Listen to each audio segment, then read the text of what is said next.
بالکل آپ کے بیزل گینگلیا سب سے نچلا جو حصہ ہوتا ہے آپ کا برین سٹیم کے ساتھ اوپر، بیزل گینگلیا کے ساتھ آپ کی گلینڈ ہوتی ہے پیٹیوٹری گلینڈ، ٹھیک ہے، اس کے اوپر ہائپوتھیلمس گلینڈ، اس کے اوپر پینیل گلینڈ. تو کوئی 8-9 طرح کی گلینڈز آپ کے جسم میں پائی جاتی ہیں. حدودیں ہیں، گلینڈ مطلب حدود. تو گلینڈ کا اصل میں کام کیا ہوتا ہے؟ یہ ہارمونز پیدا کرتی ہیں. ہارمونز کیا کرتے ہیں؟ آپ کے موڈ کو، آپ کے میٹابولزم کو، آپ کے ڈائجسٹو سسٹم کو، آپ کے باڈی ریوارڈ سسٹم کو، آپ کی موومنٹ کو، آپ کے سلیپ پیٹرنز کو، جس کو آپ سرکیڈین ردم کہتے ہیں، ان کو مانیٹر کرتے ہیں. مثال کے طور پر ایک آپ کا نیورو ٹرانسمیٹر ہوتا ہے.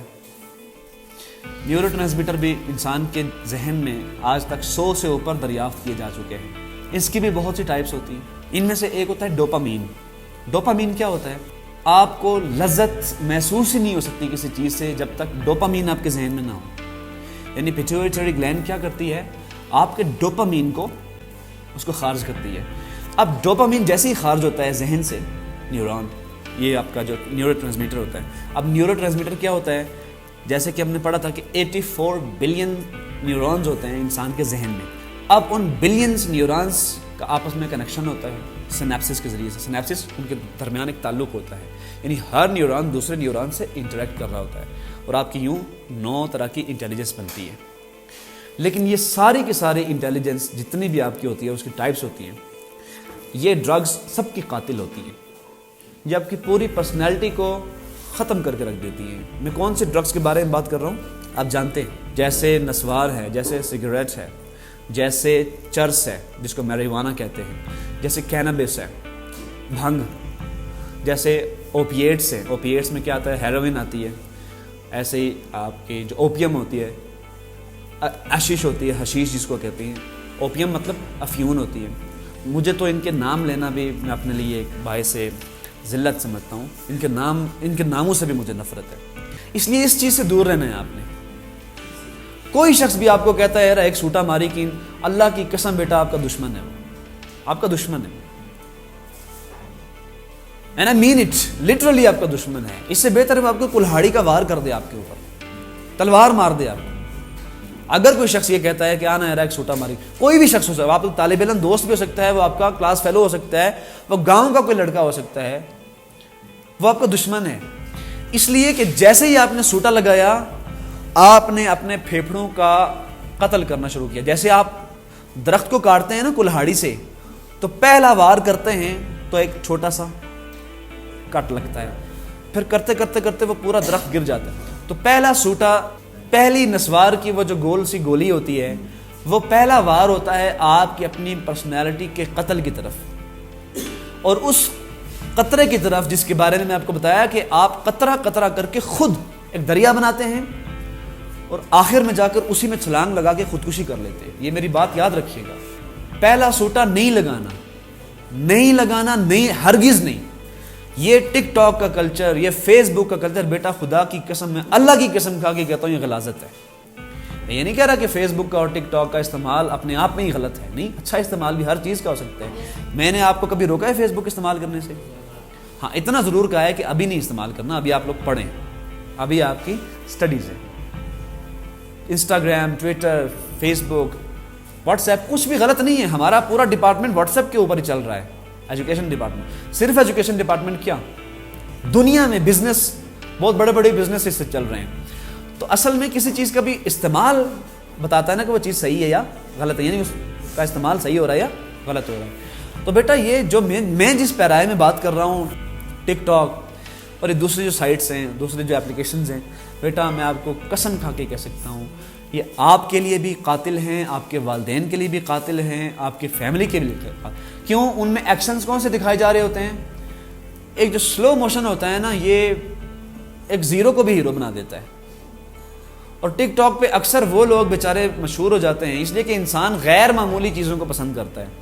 یعنی ایک معمول کے شخص کو، معمول کا ہوتا ہے، نارمل ہوتا ہے. اگر ایک انسان ایب نارمل ہو تو اس کو سارے دیکھنا پسند کریں گے مطلب جستجو ہوتی ہے نا اس میں. مثال کے طور پہ ایک بورڈ پہ لکھا ہو، اس کو غور سے پڑھیں. ہمارا قومی مزاج یہ ہے کہ کوئی شخص بھی اس کو نہیں پڑھے گا. اگر اسی پہ لکھا ہو کہ اس کو پڑھنا منع ہے تو ہر شخص پاس جا کر دیکھے گا، کھرچ کے دیکھے گا اس میں کچھ لکھا ہوتا نہیں ہے. کوئی چھوٹا سا لفظ ہو سکتا ہے لکھا ہو جس کے بارے میں کہا جا رہا ہے اس کو پڑھنا منع ہے, سمجھ آ رہی ہے؟ تو یہ اصل میں تجسس ہوتا ہے جو اپنے آپ میں بہت اچھی چیز. یہی تجسس, یہی کیوریوسٹی جو ہوتی ہے علم کا باعث بنتی ہے. یعنی آپ کے ذہن میں سوال پیدا ہوا جیسے نیوٹن کے ذہن میں سوال پیدا ہوتا ہے سیب نیچے کیوں گرے, آسمان کی طرف پرواز کیوں نہیں کر گیا, یہی سوال تھا نا بچگانہ قسم کا. تو یہ کیوریوسٹی ہوتی ہے جو لوگوں کو مشہور کر دیتی ہے, سٹار بنا دیتی ہے. تو ان سٹارز کے پیچھے نہیں جانا آپ نے. سٹار بنو, اللہ تعالیٰ آپ سب کو سٹار بنائے, میری دعا ہے, لیکن اچھے سٹارز, وہ ستارے جو چمک رہے ہوں جن کی روشنی ساری دنیا تک جائے. انسانیت کو, میں یہ بھی نہیں کہتا مسلمانوں کو فائدہ ہو, میں کہتا ہوں ساری انسانیت کو فائدہ ہو آپ کی وجہ سے, اللہ کرے, میری دعا ہے. لیکن یہ پہلا سوٹا, یہ پہلی نسوار کی گولی, یہ پہلا نشہ, یا پھر ایسی ٹک ٹاک کی ویڈیو جو آپ ایڈونچر کے طور پہ بنا رہے ہو, ہیروئزم کے چکروں میں سلو موشن کر کے پیچھے میوزک لگا کے وہ شیشہ پی کے یوں بلبلے بنا رہے ہیں بچے دھوئیں کے, بیٹا اس سے زیادہ انسلٹ, اس سے زیادہ بڑی بے غیرتی, اس طرح کے الفاظ آپ کو معلوم ہے میں استعمال نہیں کیا کرتا, لیکن میں آپ کے ذہن پر ان الفاظ کی مدد سے ایک اثر چھوڑنا چاہتا ہوں کہ جب بھی آپ اس طرح کی گندی, غلیظ, بدکار چیزوں کو دیکھیں تو میرے الفاظ آپ کو یاد رہیں کہ یہ بے غیرتی ہے, یہ گند ہے, یہ غلاظت ہے. اس کے اوپر 1000 کیا لاکھ لائکس بھی آئیں, لاکھ شیئر بھی ہو, تو غلط چیز ہمیشہ غلط رہے گی. میں آپ کو پہلے بتا رہا ہوں, میں 1000 دفعہ آپ کو بتا چکا ہوں, تعلیم اور علم میں ساری دنیا ایک بات کہتی رہے, اس کو نہیں مانا جا سکتا, اور میں پھر کہہ رہا ہوں نہیں مانا جا سکتا, اور میں پھر کہہ رہا ہوں کہ نہیں مانا جا سکتا جب تک وہ دلائل کی بنیاد پر پوری نہ اترے. بے شک 2.25 ارب کرسچنز, جو کہ دنیا میں سب سے بڑا مذہب ہے کرسچینٹی, عیسائیت سب سے بڑا مذہب ہے تعداد کے لحاظ سے, سب کہہ رہے ہیں کہ حضرت عیسیٰ علیہ السلام کو سولی لٹکا دیا گیا تھا. قرآن مجید نے ان کے سارے اس مقدمے کو اٹھا کے کوڑے دان میں پھینک دیا ہے کہ ایسی کوئی بات نہیں ہوئی تھی, دلیل کی بنیاد پہ بات ہوگی, ایسا نہیں ہوا تھا. تو ساری دنیا ایک بات کہتی رہے تو اگر دلیل نہیں ہے تو ہم نہیں مانیں گے اس کو. ایسے ہی ساری دنیا اگر ٹک ٹاک کو فالو کرنا شروع کر دے, اس طرح کے غلیظ ویڈیوز کو, ہم نہیں جائیں گے اس طرف, اس لیے کہ ہم نے دلائل کی بنیاد پہ, عقل کی بنیاد پہ جان لیا ہے کہ اس طرح کی ویڈیوز ہماری پرسنالٹی کے لیے پہلا قتل کا وار ہوتی ہیں, پہلا اس سمندر کا قطرہ ہوتی ہیں کہ جس کو ہم نے خود بنایا ہوتا ہے اور اس میں آخر میں جا کے چھلانگ لگا دیتے ہیں. سمجھ آ رہی ہے؟ تو مجھ سے وعدہ ہے آپ کا کہ آپ کبھی ان چکروں میں نہیں پڑیں گے. ایسے وعدے نہیں ہوتے, سوچ کے سمجھ کے عقل سے ہاتھ کھڑا کر کے وعدہ کرنا ہے آپ نے کہ بیٹا آپ کو کوئی شخص بھی اگر کہتا ہے ریکریشن کے نام پہ, ایڈونچر کے نام پہ, کچھ ایسے ہوں گے جو آپ کو کہیں گے کہ یار چھوڑ تو مر دیا نے, اگر جانا ہے تو ٹھیک ہے دیکھنا ذرا, میں آپ کو بتا رہا ہوں یہ نقصان کرنے والے مختلف آپ کو چیلنجز دیتے ہیں. تو آپ نے کہنا ہے اس موقع پہ یہ کہہ دینا ہے کہ میں نہ جانا, میں نہ مر دیا رہا, اللہ نے نہیں معاف کرنے کی. میری بات سمجھ آ رہی ہے؟ مان لینا ہے اس کی بات کو کہ آپ کا مقدمہ میں مان لیتا ہوں, اس لیے کہ یہ ماننا میرے لیے اس سے تو کم از کم بہتر ہی ہے نا. اور آپ کے اس بات کے کہہ دینے سے میں اگر مان بھی لوں گا تو مجھے کون سا نقصان ہوگا. میں نہ جانا یار نہیں ماڑے کو دور کر یہ چیز, میں مرد نہیں ہوں, مجھ سے خدا کے واسطہ دور رہو, کیونکہ یہ مردانہ کام اگر ہونے ہوتے تو دنیا کے ساتھ عظیم لوگ, علامہ اقبال نے اپنی کتابیں نہ لکھی ہوتی, شاعری نہ کی ہوتی, یہ کہا ہوتا کہ آئیں ساری قوم مل کے چرس پیتے ہیں.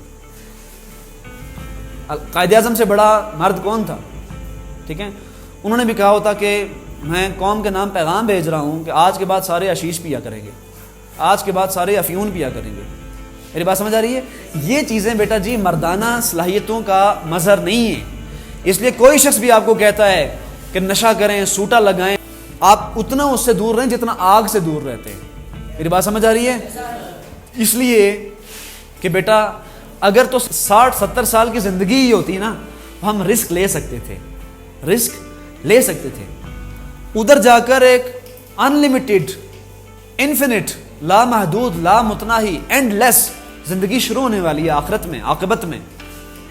اور یہ میری بات یاد رکھیے گا, نشہ جب آپ کرتے ہیں تو دنیا تو تباہ ہوتی ہی ہوتی ہے, پرسنالٹی, آپ کی ایموشنز, آپ کا مائنڈ, آپ کا ہارٹ, ہر چیز ختم ہو جاتی ہے نا. ادھر جا کے بھی سزا ہوگی. اللہ تعالیٰ آپ کو سوال کریں گے کہ کیوں نقصان کیا ہے اپنے. اللہ تعالیٰ خود کہتے ہیں نا قرآن مجید میں کہ اپنی شخصیت کا قتل اپنے ہاتھ سے نہ کرو. تو نشہ کر کے انسان اپنے ہاتھ سے اپنا قتل کر رہا ہوتا ہے, اور خودکشی حرام ہے. خواہ وہ خودکشی ایٹ ونس ایک ہی دفعے کی جائے یا قطرہ قطرہ کر کے کی جائے. میری بات سمجھ آ رہی ہے؟ اپنی دانش میں نے کوشش کی ہے کہ آپ کو آسان سے آسان الفاظ میں بتا دوں کہ آپ کی پرسنالٹی میں کیا کیا چیزیں ہوتی ہیں، ہارمونز کیا ہوتے ہیں، اس لیے کہ جب تک دلائل نہ دیے جائیں تو بات واضح نہیں ہوتی. تو اپنی باڈی کا غلط استعمال کسی صورت میں بھی نہیں کرنا آپ نے، ٹھیک ہے؟ کوئی بھی شخص اگر آپ کو اس پہ لگاتا ہے یا آپ کے خود اپنے ذہن میں یہ چیز آتی ہے کہ کیوں نہ یہ کام کر لیا جائے، اس کا مطلب یہ ہے کہ آپ اپنی باڈی کو، اپنی پرسنالٹی کو، باڈی کو کیا، پوری کی پوری پرسنالٹی کو قتل کرنے کے لیے پہلا وار کر دیں گے.